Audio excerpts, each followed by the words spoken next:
کا یہ مہینہ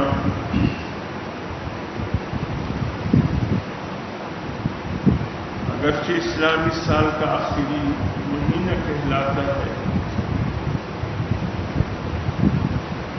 اسی ذی الحج کے مہینے پر وہ اسلامی سال کے اختتام ہے۔ ماہ محرم الحرام کی آمد کے ساتھ ہی اسلامی سن ہجری کے نئے سال کا آغاز ہوگا۔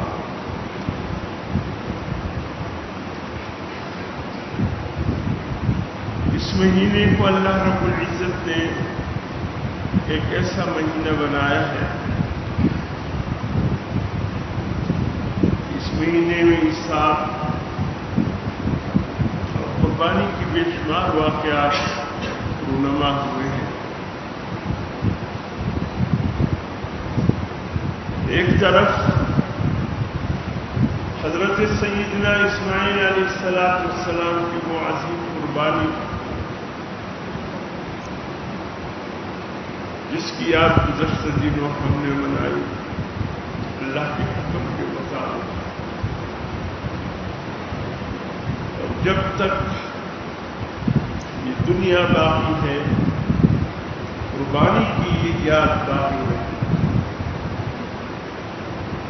اور یہ مہینہ ہمیں حضرت اسماعیل اور حضرت ابراہیم علیہ السلام کی لازوال قربانی ایثار راہ خدا میں اس کی محبت میں حد سے بھی گزر جانا، یہ مہینہ اس کی یاد ہمیں یاد دلاتا رہے۔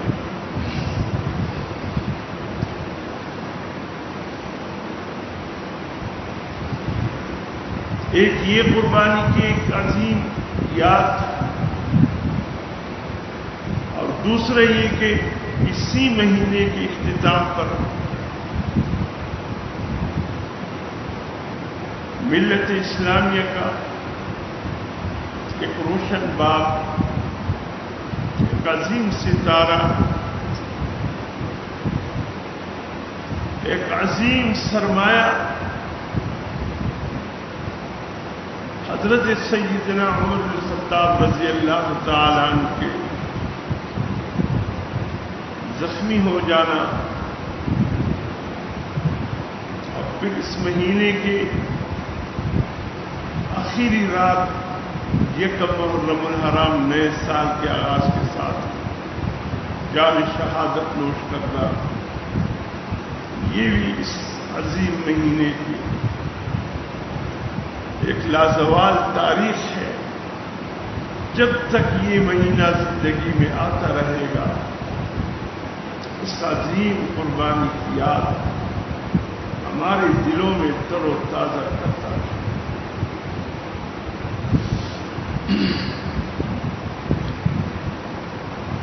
میرے محترم دوستو، اس کے ساتھ ہی ماہ ذی الحج کے مہینے کے ایک اور بھی بہت بڑی قربانی ہے، بہت بڑی یاد ہے۔ حضرت سیدنا عثمان بن عفان رضی اللہ تعالی عنہ، آپ کی لازوال قربانی، یہ بھی تاریخ کا ایک ایسا باب ہے کہ ان کی مظلومانہ شہادت،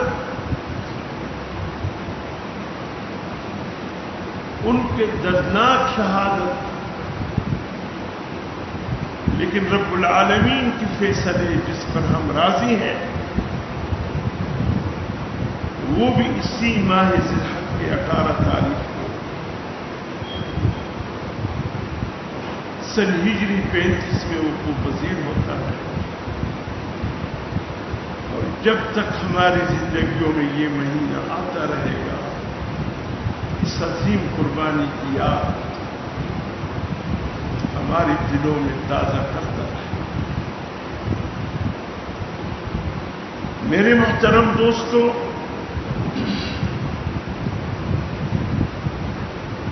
اختصار کے ساتھ آپ حضرات کی ذہنوں پہ دستک دیتے ہوئے آپ کی تاریخ کے چند بھولے ہوئے اسباب آپ کے دل کی کانوں کے ذریعے آپ کے دل تک پہنچانا چاہتا ہوں۔ مت بھولیے، یہی ہمارے قومی ہیروز ہیں۔ ان عظیم ہستیوں کی یاد، ان عظیم ہستیوں کی لازوال قربانی، ان عظیم ہستیوں کے راہ خدا میں شہادت تاریخ کے یہ وہ واقعات ہیں جس نے آج بھی دین اسلام کو باقی رکھا ہے، زندہ رکھا ہے۔ اگر یہ پاکیزہ خون اس عظیم دین کے لیے نہ بہتا، خدا جانے آج دین کس انداز میں ہمارے درمیان موجود ہے۔ لیکن ان پاک ہستیوں کی شہادت ہے، ان پاک ہستیوں کی معصوم خون ہے، جنہوں نے اللہ کے اس دین کو باقی رکھا ہے منوعاً۔ نہ کوئی حکم آج تک تبدیل ہوا ہے۔ انشاءاللہ قیامت تک اللہ کا دین یوں ہی باقی جاری رہے گا اور ساری انشاءاللہ۔ دیکھا جائے ہمارے تاریخ اسلام کوئی دن ایسا نہیں گزرا جس میں کسی نہ کسی ہستی نے اپنی جان اللہ کی حضور پیش نہ کیا ہو اور اس دین پر اپنے آپ کو قربان نہ کیا۔ کوئی دن ایسا نہیں، لیکن ہمیں حکم ہے صبر کرنے کا، ورنہ تو ہمارا پورا سال رونے چلانے ماتم ہی میں گزر جاتا۔ لیکن نے حکم خداوندی ہے، یہ ایمان والوں صبر،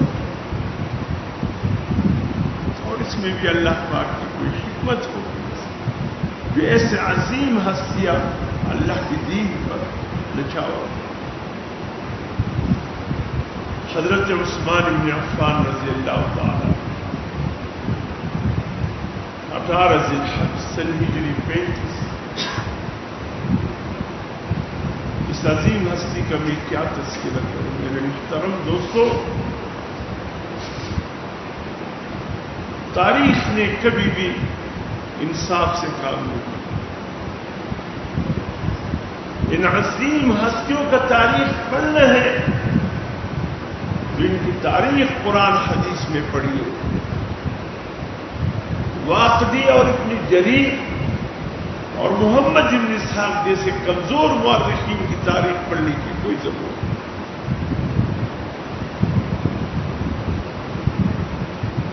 ہمارے مورخ ابن جریر پر پسند، بڑی زبردست تاریخ لکھی ہے، بڑی عظیم تاریخ لکھی ہے۔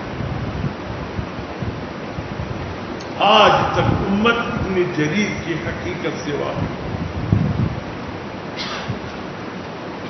تاریخ میں ابن جریر نام کے 2 آدمی گزرے، اتفاقاً دونوں ابن جریر کے نام تھے۔ ایک بڑا عظیم انسان تھا،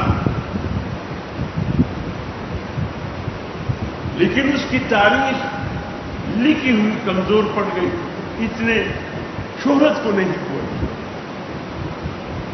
اور دوسرے ابن جریر جس کی تاریخ شہرت تک پہنچ گئی ہے، ہر انسان اسی کی تاریخ کا حوالہ دیتا ہے، اور یہ اتنا بڑا بدبخت تھا کہ اس کا اہل سنت والجماعت سے کوئی تعلق نہیں تھا، یہ اہل تشیع سے تعلق ہے۔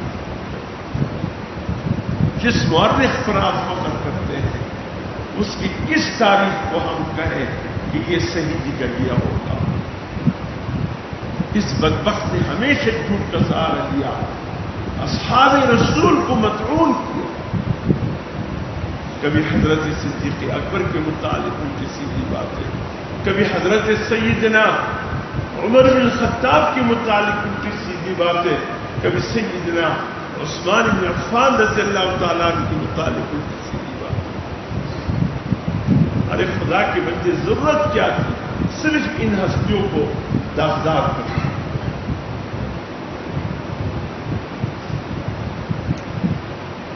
صدیق اکبر کا مقام کیا ہے؟ قرآن مجید کا۔ حضرت عمر فاروق کا مقام کیا ہے؟ قرآن اٹھا کر کے دیکھیے۔ عثمان بن عفان کا مقام کیا ہے؟ خدا کی قسم پورا قرآن چھوڑیے، سورہ فتح اٹھا کر کے دیکھیے، آپ کو پتہ چل جائے گا حضرت عثمان بن عفان کون۔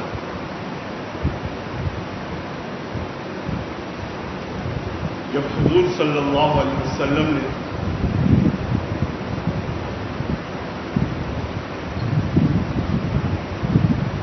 یہ سن ہجری 5 کی بات ہے، 5 یا 6 کے درمیان فجر کی نماز پڑھنے کے بعد حضور صلی اللہ علیہ وسلم نے صحابہ کرام کی طرف رخ موڑا اور پوچھا کسی نے کوئی خواب دیکھا ہو تو بتا دے۔ اگر کوئی خواب دیکھ لیتا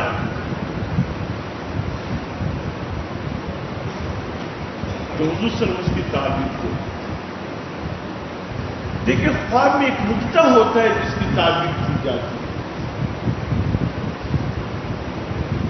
بس اوقات میرے پاس میسج میں آدھا گھنٹے کے خواب لوگ بیان کرتے ہیں، میں کہتا ہوں خدا کی بات کیسے یاد رہتے تھے؟ گاڑی میں بیٹھے تھے، گاڑی چل پڑی، گاڑی کھل گئی، گاڑی نہیں چل رہی تھی، گاڑی چل گئی، پتہ نہیں کیا کیا۔ حضرت عبداللہ بن عباس رضی اللہ تعالیٰ عنہ فرماتے ہیں کہ جب لوگ دوسرے کے سامنے خواب بیان کرتے فجر کی نماز کے بعد، میں نوجوان سے 11-12 سال کی عمر کرتا یا 13 سال کے، میرا بھی دل کرتا کہ میں بھی کوئی خواب دیکھوں حضور صلی اللہ علیہ وسلم کے سامنے بیان کروں، لیکن کوئی خواب یاد نہ رہتا۔ اچانک ایک دن میں نے ایک خواب دیکھا۔ جب حضور صلی اللہ علیہ وسلم نے فجر کے بعد صحابہ سے پوچھا بھی کسی نے خواب دیکھا ہو، سب خواب بیان کرنے لگے، حضور صلی اللہ علیہ وسلم اس کی تعبیر دینے لگے۔ اب میں یہ لڑکا تھا 12-13 سال کا، دل نے چاہا میں بھی کہہ دیا رسول اللہ، میں نے بھی خواب دیکھا، لیکن ہمت نہیں پڑ رہی تھی۔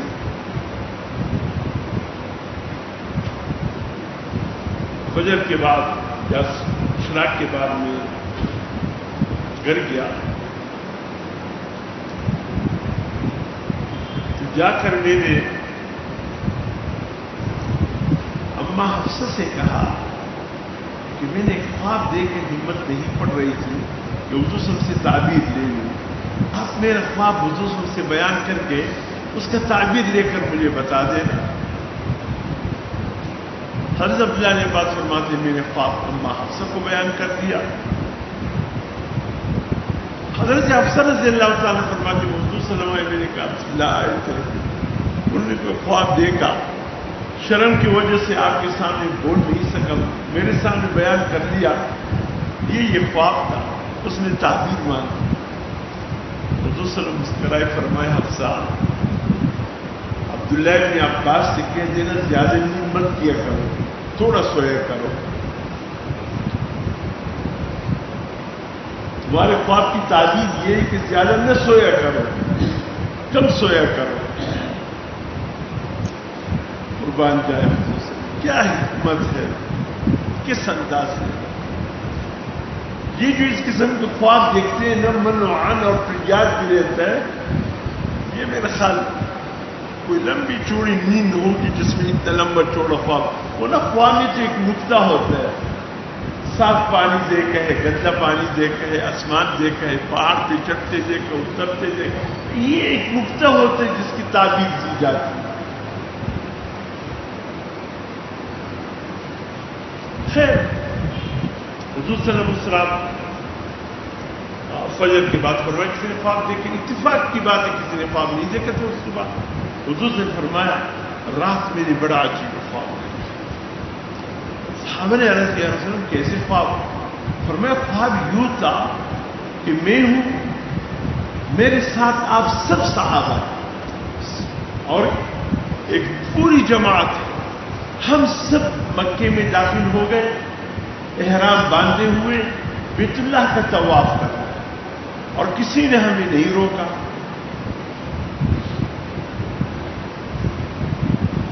اور خواب کا بیان کرنا تک کہ صحابہ کرام کا ایک عجیب انداز سے والہانہ انداز میں اس خواب کو آفرین کہنے لگا۔ یا رسول اللہ نے کب بتایا؟ سمجھ گئی کہ اللہ کا نبی ہے، اللہ کا نبی کا خواب وہی ہوتا ہے، یقیناً اللہ کی جانب سے اشارہ ہو گیا عنقریب آپ مکے جاؤ گے، احرام بھی پہنو گے، طواف بھی کرو گے، کوئی رکاوٹ نہیں ہوگا۔ یا رسول اللہ کب؟ فرمایا یہ نہیں بتایا، یہ نہیں۔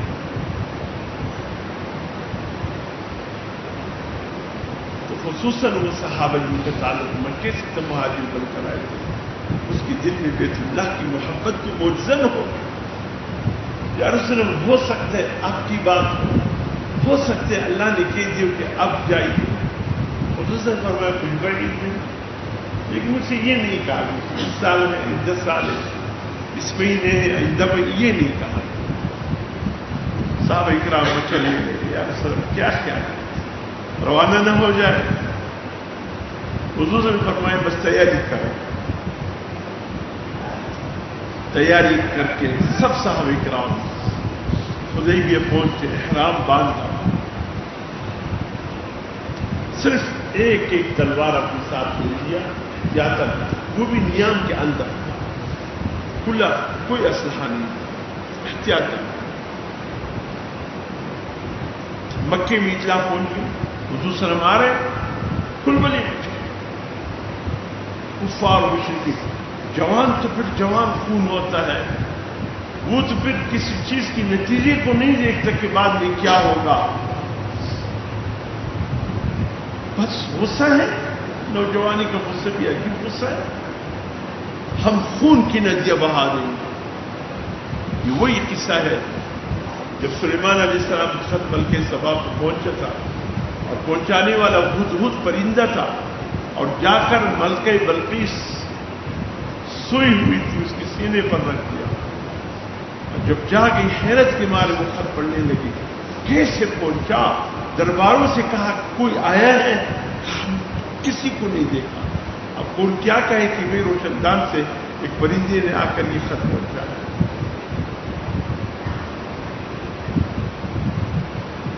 اور جب اپنے ملا سے کہنے لگے مشورے دے تو کیا کرے سلیمان علیہ السلام کے ساتھ، تو نوجوان خون نے آگے بڑھ کر کیا کہا؟ بس کہا آپ حکم کیجئے ہم خون کی ندیاں بہا دیں، ہم یوں کر دیں گے، ہم وہ کر دیں گے۔ سلیمان کیا ہوتے ہیں، اس کا خون کیا ہوتا ہے، آپ کے سامنے ہم ان ٹکڑے ٹکڑے کر دیں گے۔ اس کی ہمت کیسی ہوئی آپ تک خون پر، آپ تک خط پہنچائے۔ یہ خون کی ندیاں بہانے کی بات تاریخ میں سب سے پہلے ملکہ بلقیس کے جوان فوج نے کیا تھا، یہ ان کے انداز ہے۔ قرآن مجید کی سورۃ النمل میں یہ باتیں تمام موجود ہیں۔ ملکہ بلقیس بڑی ہوشیار طریقے کے ساتھ، سلیقے کے ساتھ کوئی گفتگو کا طریقہ ہوتا ہے، کیا خون کی ندیاں بہا دیں گے، ہماری لاشوں پہ سے گزر، کیا باتیں لے کر کے تم دے۔ ان الملوک اذا دخلوا قرية افسدوها وجعلوا اعزة اهلها وذلة وكذلك يفعلون۔ اللہ کو وہ جواب بھی ایسے پسند آیا کہ اس جواب کو اللہ نے قرآن کے زینت بنایا۔ خود بہانے کی باتیں نہ کرو، لاش گرانے کی باتیں نہ کرو، سوچ سمجھ کر بات کرو۔ ایسا نہ ہو بعد میں جو نتیجہ نکلے پھر تم بھی پریشان ہو، پوری قوم پریشان ہو جائے. قوم کی سرکردہ سنجیدہ طبقہ آگے آئے اور اس سلسلے کو سنبھالے. اسے آج کل ہمارے صبح سندھ میں ایک عجیب ایک بار پھر نسلی ہوا چل پڑی ہے. اللہ رحم فرمائے. جو بھی کر رہا ہے انتہائی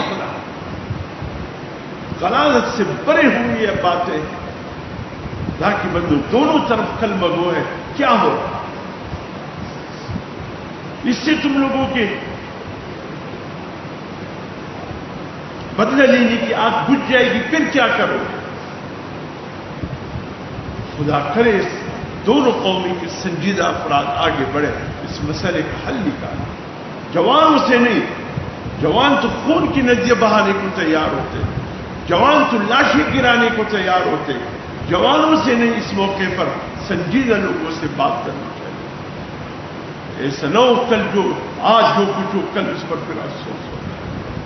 ہمیشہ تاریخ یہ بتاتا ہے اس واقعات میں اس موقع پر جوانوں سے رائے لینا خطرے سے خالی نہیں. اس لیے سنجیدہ لوگوں سے رائے لینا. 12 لوگوں سے روانہ ہو گئے. مکے میں شور مچ گیا. جوانوں نے کہا ہماری لاشوں پہ گزر کر کوئی عمرہ کر سکتے ہو, دوسرے اس کے ساتھ یہ کرے, ہم کرنے نہیں دیں گے. دوسرے نے اطلاع بھی جو ہے ہم خالی عمرے کے لیے آ رہے ہیں اور کوئی مقصد نہیں ہے.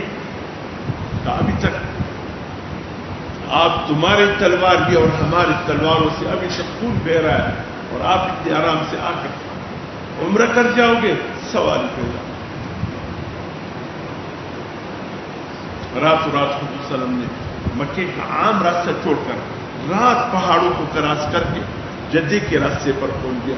حدیبیہ کے مقام پہ جا کر حضور صلی اللہ علیہ وسلم نے کیا فرمایا, اطلاع بھجوا دی. جوان ماننے کو تیار ہی نہیں. مکے کے نوجوان ماننے کو تیار ہی نہیں. سوال ہی پیدا. یہ کہ بات دی گئی. 2-3 ساتھی چلے گئے, بات نہیں بنی. حضور صلی اللہ علیہ وسلم فرمایا عثمان کرے. آپ وہ انسان ہیں جس پہ تمام جتنے انسان مکے والے ہو یا مدینے والے ہو سب پہ تمہارا احسان ہے. اور اس وقت بھی مکے کی عورتیں مشرکہ کافرہ صحیح جب بچے کو لوری دے کر سلاتے تھے, یہ لوری دے کر سلاتے تھے کہ میرے بیٹے یا میرے بچے میں تجھ سے ایسی محبت کرتی ہوں جیسے مکے والے عثمان سے محبت کرنا. سبحان اللہ. یہ انداز ہوتا تھا ماؤں کا بچوں کو سلانے کا. حضور نے فرمایا عثمان آپ جائیں. عثمان چلے گئے. مکے والوں نے استقبال کیا اور سب نے کہا عثمان آپ کو اجازت ہے جتنی چاہے طواف کریں. کرا کر فرمانے لگے خدا کے بندو قبلہ تو بتا دیا, میرا قبلہ نما تو حدیبیہ میں بیٹھا ہے.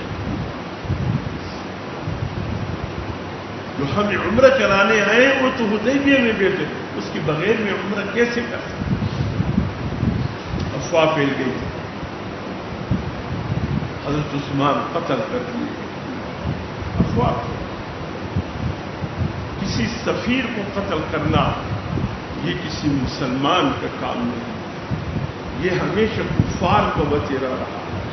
کسی ملک کا نمائندہ ہو, کسی ملک کا سفیر ہو, خواہ وہ کافر ہو مشرک ہو, وہ جس ملک کا نمائندہ ہے اسی حوالے سے بات کی جائے, لیکن سفیر کو قتل نہیں کیا جائے. سب سے پہلے ایران کے بادشاہ کسرا نے حضور صلی اللہ علیہ وسلم کے سفیر کو شہید کیا. پھر حضور صلی اللہ علیہ وسلم کی بددعا ایسی لگ گئی اس کو کہ تاریخی طور پر ایک ملک سلطنت نیست دورا دیتا. حضور صاحب کو بھی اطلاع ہو گئی. عثمان غنی قتل کر دیے, شہید کر دیے. حدیبیہ میں کیکر کا ایک درخت تھا. حضور صلی اللہ علیہ وسلم آ کر اس کیکر کے درخت کے سائے میں بیٹھ گئے. صحابہ اکرام سے فرمایا آؤ میرے ہاتھ پر بیعت کرو. صحابہ نے کہا یا رسول اللہ ہم آپ کے ہاتھ پر بیعت کر چکے ہیں. فرمایا نہیں, وہ ایمان کے لیے بیعت تھا, اب خون عثمان کے لیے بیعت. اس وقت تک ہم مدینے واپس نہیں جائیں گے جب تک حضرت عثمان کے خون کو بدلے لگے 1400 صحابہ کرام یہ کے بعد دیگرے کیکر کے درخت کے نیچے حضور صلی اللہ علیہ وسلم کے ہاتھ پر بیعت کی. حضور نے فرمایا سب پورے ہو گئے؟ فرمایا پورے. فرمایا بھائی ہمارے ساتھیوں میں تو عثمان بھی تھے. درس سے فرمایا ان الذین یبایعونک انما یبایعون اللہ. میرے حبیب جو کیکر کی درخت کے نیچے آپ بیٹھے تھے سورہ فتح 26واں پارہ اور اس کیکر کی درخت کے نیچے صحابہ سے بیعت لے رہے تھے. وہ آپ کے ہاتھ پہ بیعت نہیں ہو رہا تھا, وہ اللہ کے ہاتھ پہ بیعت ہو رہا. آپ اندازہ لگایا حضرت عثمان غنی کے مقام. انما یبایعون اللہ ید اللہ فوق ایدیہم. ان سب کے ہاتھوں کے اوپر اللہ کا ہاتھ تھا. اور اے میرے حبیب جس وقت بیعت کے کرنے والے ختم ہو گئے آپ نے فرمایا بھائی عثمان بھی تھا, وہ اگر ہوتے تو وہ بھی بیعت کرتے. آپ نے ہاتھ یوں رکھا, اپنے دائیں ہاتھ اٹھا کر فرمایا یہ ہاتھ عثمان کا ہاتھ ہے, عثمان بھی میرے ہاتھ پر بیعت کر رہا ہے. اللہ نے فرمایا اے میرے حبیب جس ہاتھ کو آپ عثمان کا ہاتھ قرار دے رہے تھے وہ عثمان کا نہیں, وہ اللہ کا ہاتھ.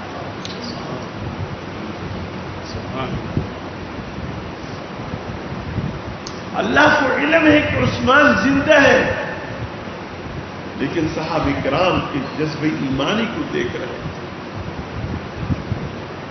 اور پھر اس وقت اطلاع آ گئی کہ نہیں حضرت عثمان زندہ ہے. پہنچ گئے اللہ پاک کی طرف سے, اللہ پاک کی طرف سے یہ بشارت آ گئی لقد رضی اللہ عن المؤمنین اذ یبایعونک تحت شجرہ. اے میرے حبیب اللہ ان تمام کے تمام صحابہ کرام سے راضی ہو گئی جو کیکر کے درخت کے نیچے آپ کے ہاتھ پر بیعت کر رہے ہیں.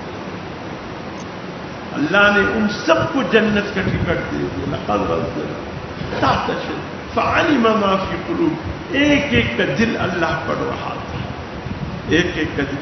کسی دل میں بھی منافقت نہیں تھا, سب کے دل میں سچائی تھا. اس ایک واقعے سے حضرت عثمان بن عفان کا مقام کا آپ اندازہ لگا سکتے. سورہ فتح اٹھا کر کے دیکھیں تو آپ اندازہ. میرے محترم دوستوں حضرت عثمان غنی رضی اللہ تعالیٰ اللہ نے کئی موقع پر کئی بشارتوں سے نوازا. حضور صلی اللہ علیہ وسلم فرمایا ہر ایک کو اللہ نے مقام دیا. صدیق اکبر کو صداقت کا, عمر فاروق کو عدالت کا, علی المرتضیٰ کو اللہ نے شجاعت کا, حضرت ابو عبیدہ الجراح کو امین و حاضر امت کا. لیکن جب باری عثمان غنی کی آئی حضور صلی اللہ علیہ وسلم فرمایا عثمان غنی ذی-النورین ہے, دوہرے داماد حضور صلی اللہ علیہ وسلم کے. حضور صلی اللہ علیہ وسلم کی کتنی صاحبزادیاں ہیں؟ آپ کیوں خواہ حضور صلی اللہ علیہ وسلم کی کتنی صاحبزادیاں ہیں؟ 4. کتنی ہیں؟ 4. آپ سے پوچھا جائے گا. آپ کے ذہنوں میں یہ پہنچایا جا رہا ہے کہ حضور صلی اللہ علیہ وسلم کی بس ایک ہی صاحبزادی ہے, وہ بی بی فاطمہ ہے, باقی کوئی نہیں ہے. خدا را جو حضور صلی اللہ علیہ وسلم کی باقی صاحبزادیوں کے انکار کرتے ہیں وہ اپنے آپ کو تیار کرے. اگر کل قیامت کے دن حضور صلی اللہ علیہ وسلم کی بارگاہ میں زینب رقیہ ام کلثوم نے دعویٰ دائر کیا یا اللہ دنیا والوں نے تیری امت نے صرف تیری ایک صاحبزادی کو کاٹی, ایک صاحبزادی ہے, کیا ہم تیری صاحبزادیاں نہیں تھے؟ کیا جواب ہوگا؟ بڑی صاحبزادی کا نام حضرت زینب, ان کے شوہر کا کیا نام ہے؟ حضرت ابو العاص اموی. اور دوسری صاحبزادی کا نام حضرت ام کلثوم, ان کے شوہر کا نام حضرت عثمان بن عفان. دلوں پر نقش کرو. اور تیسری صاحبزادی کا نام حضرت رقیہ. یہ حضرت ام کلثوم کی وفات کے بعد حضرت رقیہ حضرت عثمان غنی کی عقد میں آئی، جس کی بنیاد پر آپ ذی النورین کہلائے، دوہرے داماد، اور سب سے چھوٹی صاحبزادی حضرت سیدہ فاطمہ الزہرا، 4 صاحبزادیاں مسلم۔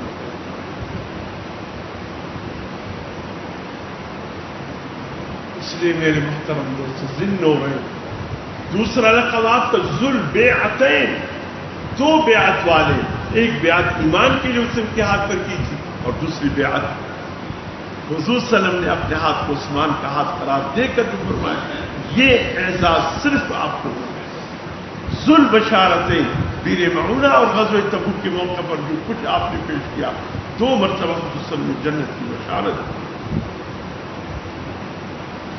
یہی مہینہ تھا میرے محترم دوست، ذی الحج کا مہینہ تھا، سن 35، 18 ذی الحج۔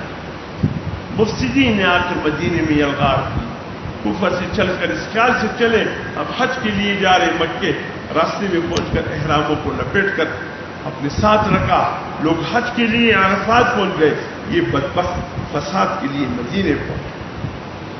مدینہ لوگوں سے خالی ہو چکا تھا، سب کے سب حج کے لیے مکے چلے گئے، پیچھے ان مفسدین نے وہ فساد مچائی، الامان۔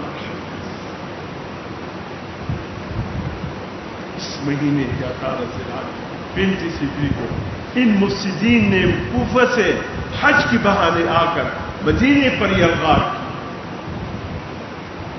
اور 18 ذی الحج کو جمعے کا دن تھا، حضرت سیدنا عثمان غنی رضی اللہ تعالی عنہ کو شہید کر قرآن کی تلاوت کر رہے تھے اور روزے کی حالت میں تھے۔ اس وقت آپ کی گھر والی بی بی نائلہ آئی اور کہا کہ کچھ لے لو کھا لو، کہا نہیں، ابھی اونگ آئی تھی دوران تلاوت۔ حضور صلی اللہ علیہ وسلم آئے، مجھ سے کہا عثمان روزہ ہے، شام کو افطاری ہمارے ساتھ کر لیں۔ یہ افطاری اب نہیں کروں گا، جا کر حضور صلی اللہ علیہ وسلم منتظر ہے، افطاری وہاں کریں۔ ظالموں نے آ کر جب وار کیا عثمان غنی رضی اللہ تعالیٰ عنہ، نائلہ نے بچانا چاہا، اس کی انگلیاں کٹ گئی اور حضرت عثمان غنی شہید ہو گئے۔ قرآن مجید کے پہلا، جہاں پہلا پارہ ختم ہوتا ہے دوسرا پارہ شروع ہوتا ہے، اس کے دونوں کے بیچ میں خون عثمان آ کر گرا۔ فَسَيَكْفِيكَهُمُ اللَّهُ، یہ آیت آج بھی سمبول کے عجائب گھر گواہ ہے، وہاں یہ قرآن اب بھی پڑا ہے، جہاں قرآن کے اوراق نے حضرت عثمان غنی کو اپنے آغوش میں دیا۔ باقی تمام لوگوں کی شہادت کی گواہی زمین کا حصہ دے گی، پہاڑ دیں گے، مختلف چیزیں دیں گے، حضرت عثمان غنی کی شہادت کی گواہی اللہ کا قرآن دے۔ اور یہ آیت سے یکفیکہم اللہ، اے عثمان بس آپ کے لیے اللہ ہی کا، یہ آپ کی قومی ہیرو سے بھولنا مت، یہ آپ کے وہ عظیم ہستیاں ہیں جس کے احسانات ہم پہ بھی ہیں، اسلام پہ بھی ہے۔ اللہ پاک انہی ہستیوں کے اتباع